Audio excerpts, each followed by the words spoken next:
हाँ तो प्यारे बच्चों नमस्कार। कैसे हैं आप लोग? उम्मीद करते हैं कि आप लोग बहुत अच्छे से होंगे और मैट्रिक का परीक्षा दे करके तो निश्चिंत हो गए।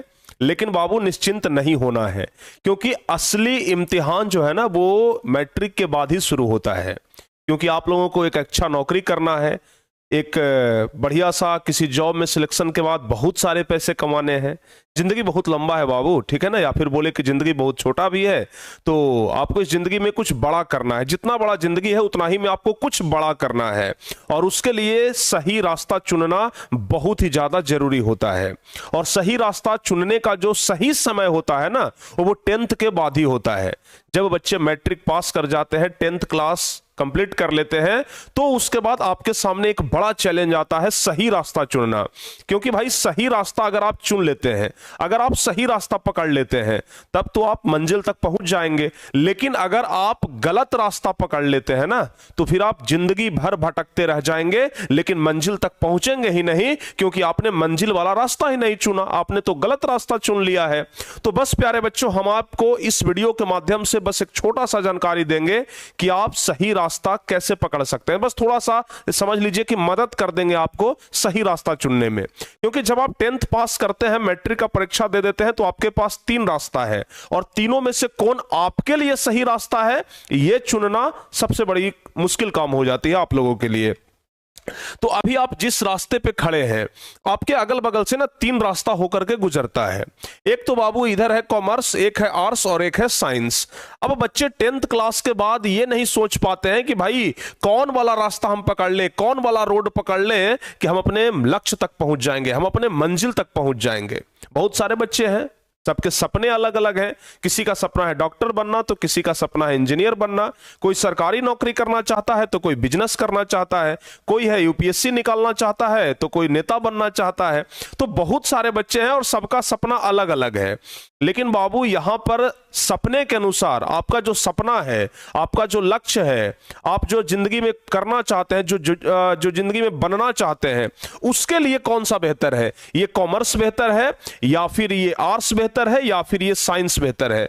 आप जो जिंदगी में हासिल करना चाहते हैं, उसके लिए कौन सा स्ट्रीम बेहतर है? अक्सर आपसे लोग पूछते होंगे, या फिर अभी तक जब आप मैट्रिक परीक्षा दे दिए हैं, तो कुछ लोग तो आपसे जरूर पूछ दिए होंगे, चाहे वो आपके दोस्त ही क्यों ना हो, आपके माता पिता ही क्यों ना हो, आपके रिश्तेदार, भाई बहन, कोई ना कोई तो जरूर पूछे होंगे कि 10th के बाद कौन सा सब्जेक्ट लोगे, 10th के बाद कौन सा स्ट्रीम लोगे, साइंस लोगे कि आर्ट्स लोगे कि कॉमर्स लोगे, क्या लोगे भाई?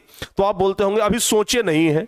अरे भाई कब सोचोगे आप, हैं? कब सोचोगे आप? तो बस आप सही सोच सके, बस इसके लिए बस थोड़ा सा आपको हम मदद करने आए हैं कि बस आप सही सोच लें, ठीक है ना? डिसीजन तो आपको लेना है बाबू, अपनी मेरिट के अनुसार, अपनी क्षमता के अनुसार, अपने लक्ष्य के अनुसार। लेकिन हम बस मार्गदर्शक हैं, मार्गदर्शन आपको करा देंगे कि देखिए भाई इस रास्ते पे चलेंगे तो आपको ये नौकरी मिलेगा और ये ज्यादा आसानी होगा। अगर इस रास्ते पे चलेंगे तो ये ज्यादा मुश्किल होगा, लेकिन यहां पर ये नौकरी है, ये नौकरी है, ये नौकरी है, यहां पर ज्यादा पैसा कमाएंगे, यहां पर कम पैसा। सब कुछ प्यारे बच्चे आपको हम बहुत ही क्लियरली यहां पर समझाएंगे। तो उम्मीद करते हैं कि आप इस वीडियो को पूरा देखेंगे, शुरू से लेकर के अंतिम तक देखेंगे, एक एक बात को अच्छे से समझेंगे, उसके बाद निर्णय लेंगे कि हमको साइंस लेना है कि आर्ट्स लेना है कि कॉमर्स लेना है। ठीक है ना? ध्यान रखिएगा। ऐसे अगर एक आंकड़ा बता दें तो सबसे ज्यादा बच्चे साइंस को प्रेफर करते हैं। सबसे ज्यादा अगर बच्चों की संख्या है तो वो साइंस, 80% से ज्यादा बच्चे ना साइंस लेना पसंद करते हैं। क्यों भाई ऐसा? क्योंकि साइंस लेना पसंद करते हैं। क्या है ऐसा साइंस में भाई? बच्चे जब बैठ के विचार करते हैं कि हम साइंस लें कि कॉमर्स लें कि आर्ट्स लें, तो उनके सामने ढेर सारे नौकरी के ऑप्शन आते हैं। जैसे कोई doctor, engineer, lawyer, teacher, artist, mechanical, बहुत कुछ करना चाहते हैं भाई। उनके सामने बहुत सारे नौकरी के रास्ते हैं। तो अपने नौकरी के अनुसार, अपने जॉब के अनुसार, अपनी हॉबी के अनुसार बच्चे साइंस लेना ज्यादा पसंद करते हैं। अब साइंस लेना इसलिए भी ज्यादा पसंद करते हैं क्योंकि कहते हैं कि साइंस वाले हर एक फील्ड में घुस सकते हैं। अगर जो साइंस ले लिए ना, वो किसी भी क्षेत्र में जा सकते हैं। लेकिन आर्ट्स वाले के पास और कॉमर्स वाले के पास लिमिट लग जाता है कि आप भाई इन क्षेत्र में नहीं जा सकते, इन क्षेत्र में नहीं जा सकते हैं। जैसे आप देखे होंगे कि अगर आप फोन पे, गूगल पे यूज करते होंगे ना, तो उसमें भी लिमिट लग जाता है। ठीक है ना? कि आप एक दिन में इतना ही ट्रांजैक्शन कर सकते हैं, इससे ज्यादा नहीं। समझ गए। लेकिन जो बिजनेस क्लास के लोग होते हैं, जिनका कॉमर्शियल अकाउंट होता है या फिर जो भी कह ले, तो उनमें लिमिट नहीं होता है भाई, किधर भी जाइए आपका एकदम अनलिमिटेड है। तो वैसे ही समझ लीजिए कि साइंस वाले जो है वो बिजनेस क्लास है, किधर भी मूव कर सकते हैं, जिधर जाने का उधर जाइए भाई, आपका स्वागत है। लेकिन आर्ट्स वाले और कॉमर्स वाले के पास कुछ प्रतिबंध लग जाते हैं और उस प्रतिबंध के साथ ही उनको कहीं पर जाना पड़ता है। तो हम आपको बताएंगे कि साइंस, आर्ट्स, कॉमर्स में आपके लिए कौन बेहतर है बाबू। तो जरा ध्यान से समझिएगा, चीजों को जरा समझने का प्रयास करिएगा बहुत ही बारीकी से, क्योंकि इतना बढ़िया से और इतना समय देकर के इतने बेहतरीन तरीके से हमें नहीं लगता है कि कोई आपको और समझा पाएगा। अगर समझा दे तो बहुत अच्छी बात है। तो चलिए सबसे पहले हम बात लिखते हैं यहां पर प्यारे बच्चों कि टेंथ के बाद क्या करें। ठीक है ना, हमारा टॉपिक तो यही है ना, टेंथ के बाद क्या करें, कौन सा स्ट्रीम चुने हम लोग। ठीक है, तो अगर बात करते हैं साइंस का, तो यहां पर है, ये हो गया आपका साइंस। उसके बाद मेरे प्यारे बच्चे जरा ध्यान रखिएगा, ये हो गया आपका आर्ट्स। ठीक है ना, ये हो गया आपका आर्ट्स। ज्यादातर अगर हम बात कर ले तो 95% जो बच्चे हैं ना, 95% बच्चे बस यही दोनों में कवर हो जाते हैं। उसके बाद कुछ बच्चे जो हैं वो कॉमर्स लेना पसंद करते हैं। ठीक है ना, कुछ बच्चे कॉमर्स लेना पसंद करते हैं। लेकिन अगर हम संख्या आपको बता दें तो 80% से ऊपर बच्चे साइंस लेते हैं। ठीक है, लगभग 15% बच्चे जो हैं वो आर्ट्स लेते हैं और लगभग 5% बच्चे जो हैं वो कॉमर्स लेते हैं। ठीक है, अब बात करते हैं जो साइंस बच्चे लेते हैं ना, उनके सामने आगे दो ऑप्शन और आता है। एक तो बाबू आपके सामने ऑप्शन आएगा PCM और दूसरा ऑप्शन जो आता है वो आता है PCB। मतलब समझे, PCM और PCB मतलब समझ में आया? नहीं आया? अरे हम समझाते हैं ना।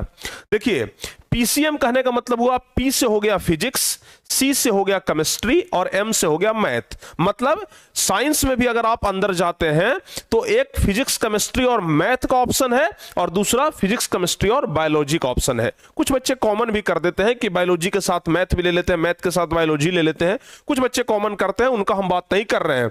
तो यहां पर फिजिक्स, केमिस्ट्री, मैथ और फिजिक्स, केमिस्ट्री, बायोलॉजी। ठीक है ना, अब भाई देख लेना ध्यान से, इसका फील्ड अलग है और इसका फील्ड अलग है। ठीक है ना, इस फील्ड में अलग नौकरी, इस फील्ड में अलग नौकरी। समझ गए आप लोग का? देखिए, लोग पढ़ते क्यों हैं? आप लोग जो पढ़ाई करते हैं क्यों? पैसा कमाने के लिए। पैसा कहां मिलेगा भाई? नौकरी में। कुछ लोग बिजनेस करना शुरू कर देंगे तो उनको तो नौकरी से मतलब है नहीं, लेकिन अधिकांश बच्चों का जो मोटिव होता है या फिर जो गार्जियन आपको पढ़ाते हैं उनका मोटिव यही होता है कि हमारा बच्चा पढ़ेगा अच्छा से और एक बढ़िया नौकरी करेगा, जिंदगी उनका एकदम सुख से कटेगा। यही सब लोगों का मोटिव होता है ना। तो PCM और PCB ये आपको ध्यान से देखना है। अच्छा, PCM में भी बहुत सारे चीजें, जैसे आप बीटेक कर सकते हैं। ठीक है ना, बहुत सारे हैं, हम जितना लिखे बाबू कम पड़ जाएगा। हम बहुत सारे चीज यहां पर लिख देते हैं। ठीक है ना, जैसे इसमें बहुत कुछ कर सकते हैं आप, बीटेक कर सकते हैं मेरे प्यारे बच्चे। उसके अलावा और भी आप लोग BE कर सकते हैं। ठीक है ना, BE कर सकते हैं और बहुत सारे ऑप्शन हैं जो आपके सामने खुल जाते हैं। उसके अलावा आप रेलवे में जा सकते हैं, पायलट बन सकते हैं। ठीक है ना, ये क्या बोलते हैं, NDA कर सकते हैं। ठीक है ना, तो बहुत सारे ऑप्शन है यहां पर। NDA हो जाएगा, रेलवे हो जाएगा, बैंकिंग हो जाएगा, बहुत सारे ऑप्शन यहां पर खुल जाते हैं। हालांकि एक बात हम आपको पहले स्पष्ट कर देते हैं कि जो सरकारी नौकरी करना चाहते हैं कि हमको भाई गवर्नमेंट जॉब चाहिए, तो गवर्नमेंट जॉब के लिए आपको साइंस, आर्ट्स, कॉमर्स, लगभग कॉमर्स को तो निगलेक्ट ही कर दीजिए, लेकिन साइंस और आर्ट्स के सभी सब्जेक्ट आपको कंप्लीट करने होंगे, तभी जाकर के सरकारी नौकरी लगेगा। सरकारी नौकरी लेना चाहते हैं तो हम उनको यही कहेंगे कि भाई आप साइंस ही लीजिए लेकिन आर्ट्स पर भी ध्यान दीजिए। ठीक है ना, क्योंकि वहां पर दोनों का डिमांड है। बाद में आगे चल करके आपको दोनों पढ़ना पड़ेगा। अच्छा, उसके अलावा एक होता है PCB। बच्चों के मन में एक धारणा होती है कि भाई डॉक्टर बनना है तो बायोलॉजी। बच्चों के मन में धारणा है डॉक्टर बनना है तो बायोलॉजी। अभी आप लोग डॉक्टर के पास जाते होंगे तो देखते होंगे कि उनके आगे लगता है MBBS। आप लोगों से ना एक प्रश्न है, आप लोग कमेंट करके हमें MBBS का फुल फॉर्म बताइएगा। देखते हैं कितने बच्चे MBBS का फुल फॉर्म बता पाते हैं। ठीक है ना, तो भाई ये तो हो गया डिग्री, ये तो हो गया डिग्री कि भाई डॉक्टर कर रहे हैं तो MBBS है, एक पहचान बनता है कि भाई MBBS डॉक्टर है। ठीक है ना,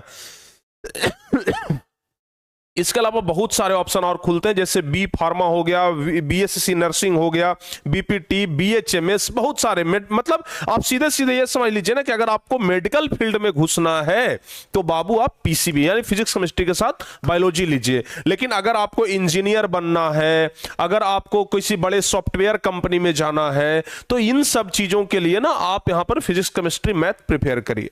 मतलब समझ रहे हैं? अच्छा, गार्जियन का भी 2 चॉइस होता है, गार्जियन का भी 2 चॉइस है 10th के बाद।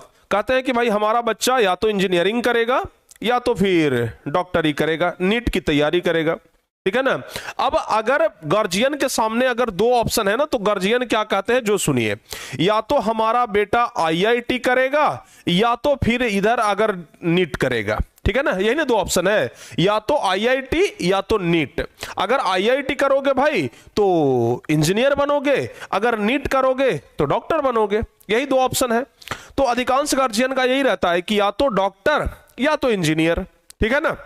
तो अगर डॉक्टर इंजीनियर है, तो अगर भाई इंजीनियरिंग के क्षेत्र में जाना है तो पीसीएम, डॉक्टर के क्षेत्र में जाना है तो पीसीबी, क्योंकि डॉक्टर बनना है तो बायोलॉजी तो एकदम नेसेसरी है, लेना ही पड़ेगा। ये तो हो गया आपका साइंस का। और बाकी तो हम आपको ओवरऑल बता ही दिए कि साइंस में आपके सारे दरवाजे खुले हुए हैं। सरकारी नौकरी करना चाहते हो भाई ले लो, पढ़ने में अगर स्ट्रांग हो तो भाई बिना सोचे समझे ले लो।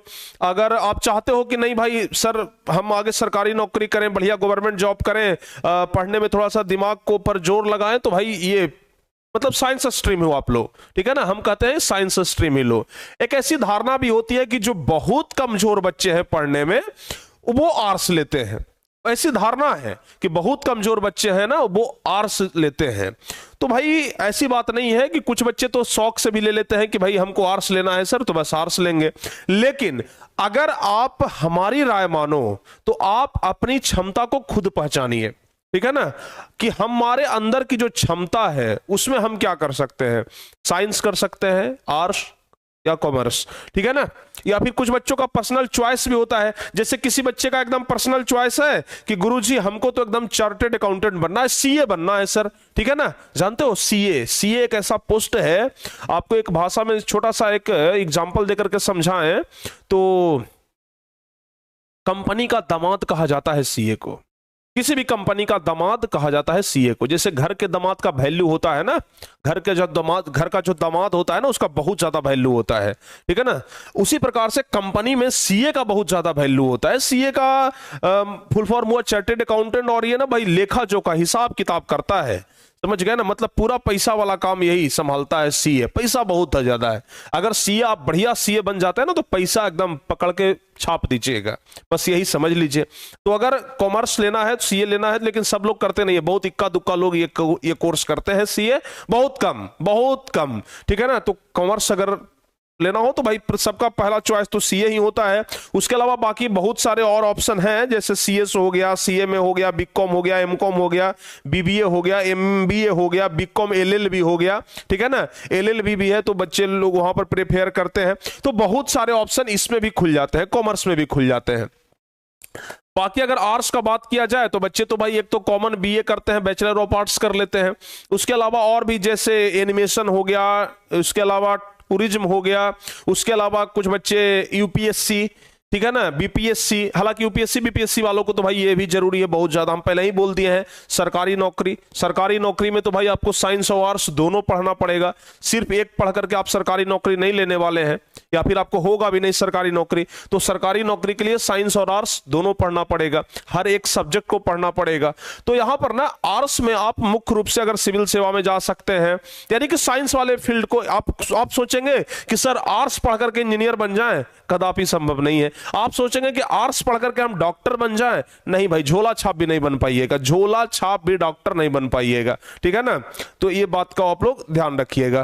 तो साइंस आर्ट्स और कॉमर्स आप अपने अपने फील्ड से चॉइस करें। हमको बनना क्या है, हमको इंजीनियर बनना है, हम भाई पीसीएम लेंगे ना, साइंस स्ट्रीम लेंगे। हमको भाई ये डॉक्टर बनना है, पीसीबी लेंगे, हम लोग आर्ट्स लेंगे। अगर हम पढ़ने में तेज हैं, अगर हमको भाई थोड़ा अपनी क्वालिटी बढ़ानी है, आर्ट्स लेंगे। क्वालिटी थोड़ी सी घटानी है तो हम ये सॉरी उल्टा बोल दिया, क्वालिटी बढ़ानी है साइंस लेंगे, क्वालिटी थोड़ा सा लो करना है आर्ट्स लेंगे, ठीक है ना। बस मतलब अपने क्वालिटी के अनुसार। जैसे आप 10th क्लास के बाद जब 11th 12th में जाते हो, जब आपका इंटर का रिजल्ट आता है तो आप बोलते हो कि हमारा इंटर में इतना परसेंट आया है, तो सबसे पहला सवाल आपसे पूछेंगे ना लोग कि कौन सा स्ट्रीम से, बोलोगे साइंस। जैसे आप बोलते हो ना कि जैसे हमारा इंटर का रिजल्ट आ गया, 80% नंबर आया है, तो 80% नंबर आया है तो रिएक्शन जरा देखना किस प्रकार का होता है।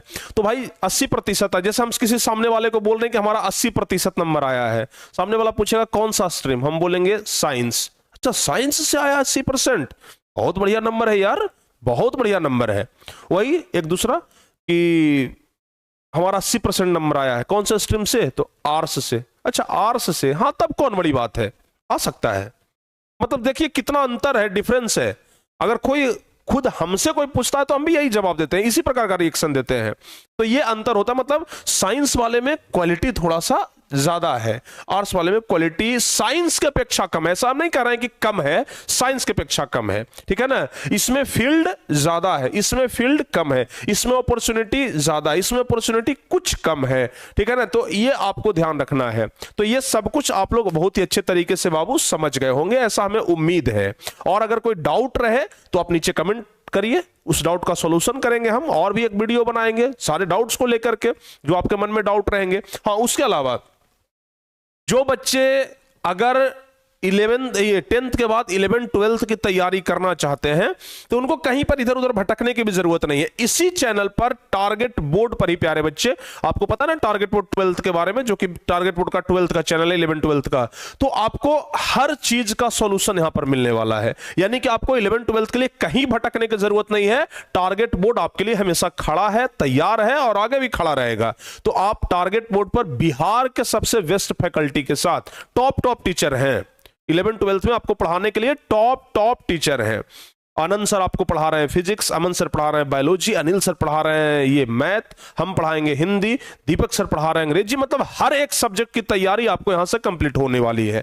तो अगर आप लोग प्यारे बच्चे 2000, चूंकि आप लोग 2024 में दिए हैं मैट्रिक का, तो 26 में देंगे इंटर का परीक्षा। तो अगर आप लोग 2026 में अगर आप लोग इंटर का एग्जाम देने वाले हैं तो आप लोग एडमिशन ले सकते हैं, ठीक है ना। बैच लॉन्च का डेट हम आपको बता देते हैं बाबू। बैच आपका 10 मार्च को लॉन्च होने वाला है। बैच आपका 10 मार्च को लॉन्च होने वाला है। तो 10 मार्च को आपका बैच लॉन्च हो जाएगा। 10 मार्च के बाद एकदम पढ़ाई में लग जाना है, एक बढ़िया स्ट्रीम चुन लेना है और एकदम तैयारी में लग जाना है, ठीक है ना। लेकिन हाँ अगर आप में क्वालिटी है, अपनी क्वालिटी बढ़ाना चाहते हो, तो हम कहेंगे कि पहला प्रेफरेंस साइंस को ही देना, साइंस को ही वैल्यू देना। साइंस को वैल्यू देगो, आपका वैल्यू बढ़ जाएगा बाबू, ठीक है ना। तो 10 मार्च को आपका बैच आ रहा है, 10 मार्च के लिए आप लोग तैयार रहिएगा, ठीक है। और अगर किसी टॉपिक पे वीडियो चाहिए तो नीचे आप लोग कमेंट करिएगा, जरूर हम उस टॉपिक पे वीडियो बना देंगे। इसके लिए आपको टेंशन लेने की जरूरत नहीं है। उम्मीद करते हैं मेरे प्यारे बच्चों आप लोग हर एक चीज को बहुत ही अच्छे तरीके से समझ गए होंगे, और आगे तो भाई आपके साथ मिलना जुलना उठना बैठना लगा रहेगा, ठीक है ना। तो मिलते हैं आपसे हम अगली किसी वीडियो में, तब तक के लिए जय हिंद, धन्यवाद।